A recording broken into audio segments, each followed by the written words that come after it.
All right, good Wednesday afternoon, everybody. First Alert meteorologist Justin Bradford here. Got an updated look at your First Alert forecast, which we are going to take a peek at on this fine Wednesday, where again we are seeing some cooler temperatures. Once again, that's sort of been a theme, the story of this First Alert forecast over the past several days, and it will continue to be the case as we go throughout the rest of this week. In fact, we've got some newly issued weather alerts that we want to let you know about, give you that First Alert to help plan.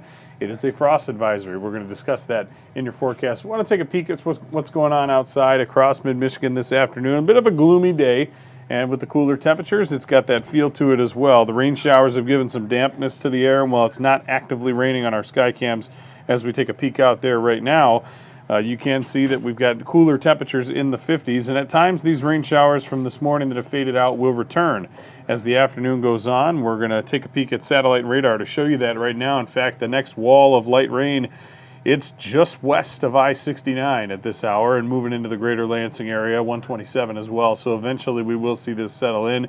They've been seeing some light rains in places like Kalamazoo and Grand Rapids over the past hour to 90 minutes. And it, too, will make its way into our neck of the woods as we head throughout the rest of our last Wednesday of the month of April here. Kind of ending the month on a cooler note and starting May the same way. In fact, the coldest day in our forecast going to end up being May 1st. But we take a peek at the wide view, satellite and radar once again. We have the rain showers up.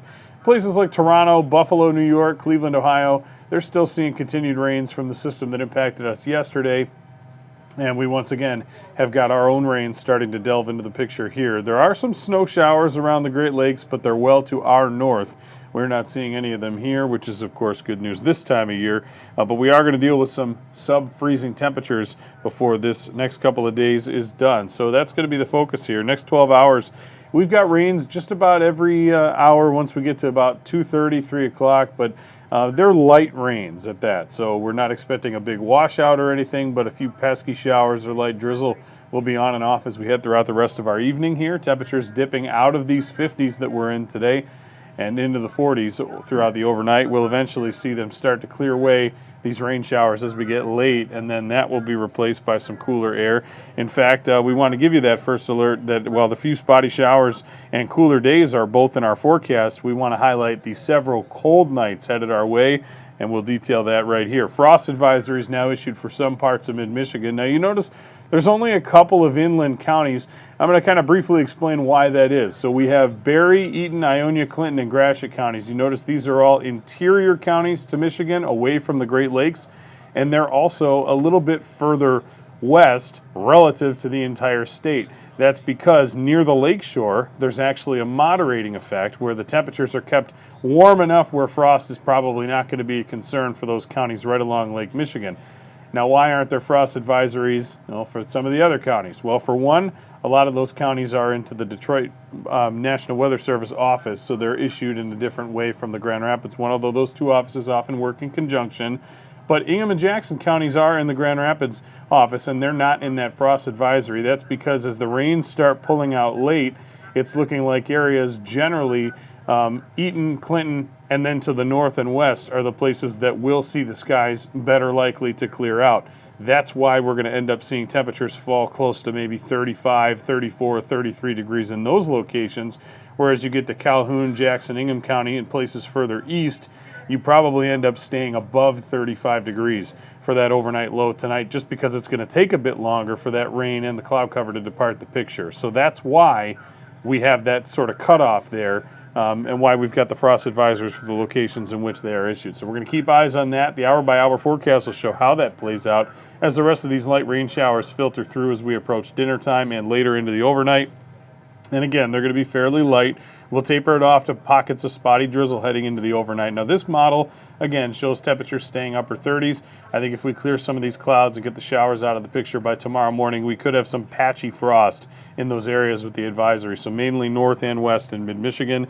And that's going to be kind of the patchy night for frost. You're going to see tomorrow afternoon a couple of spotty rains return to the area on our late Thursday and then eventually fade away. We should dry out the remainder of this forecast, but we'll give you a first alert because look at what happens heading into late Thursday night, Friday morning.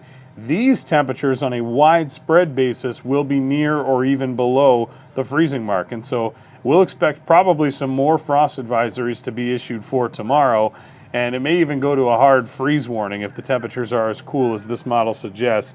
And to be honest, Friday is not going to be a very warm day either. Temperatures likely, even though we stay dry, end up topping out in the upper 40s. It might be a struggle to get back to 50 degrees, and I think many of us may not do that on May 1st. And that Friday right there. So we'll keep eyes out on that in this first alert forecast. Your high temperature trend, once again, normal is about 63 this time of year. We're well below it today, and we will be for the next several days. Even Saturday, it's tough to climb out of the low 50s with sunshine. We should make it back near 60 on Sunday, and we'll have a string of days in the 60s through the first half of next week, but we bounce back a little bit by the end of that week. So it's going to be one of those cooler than normal temperature patterns that we just have to deal with here over these next several days moving forward. The only day really that gets back to average is going to be next Tuesday at 66, because that's the number to get for that Monday and Tuesday, and we're just a degree shy of it on Monday. So those are the two near normal days. Otherwise, it's a below average first alert forecast as April ends and May gets underway. Those few rain showers again today and tomorrow will give way to a dry Friday, Saturday, and most likely Sunday too. But you, again, can note those cooler nights, especially the Friday morning and Saturday morning wake-ups when we could have widespread temperatures below freezing. And again, Saturday night into Sunday, they could be close to the freezing mark. So it's really about 3, maybe 4 nights in a row here across mid-Michigan that will deal with some of those sub-freezing numbers. And so obviously we know it's a little too early for the planting, all of those other things. And again, if you do have anything that you happen to have out there because the weather had been nice and pleasant, just make sure to either bring it inside or cover it up. Simple as that. We will have continued updates, of course, in your first alert forecast over the coming days because this cool weather, it's going to be a pattern, as you just saw in the 10-day, for a little bit longer here. We won't necessarily have the lows near freezing by late next week, but it will be cooler than average. So keep that in mind as we head into May. We know brighter days are ahead. We're gaining daylight about 2.5 minutes per day. That's good news as well, and it's less than a month out now from us seeing those post 9 p.m. sunsets. So we're closing in on that. We just got to hang in there a little bit longer. But again, Andy Provenzano will have a first alert forecast update in our 90 minutes of news, and I've got another one coming at Studio 10, which is going to be at the top of this next hour, 3 p.m. So you can join us for that. Of course, you can always get information on News 10 Plus, all our streaming platforms, and the free First Alert Weather app, which is available to download in Google Play and the Apple App Store. Stay warm out there, and have a great rest of your Wednesday.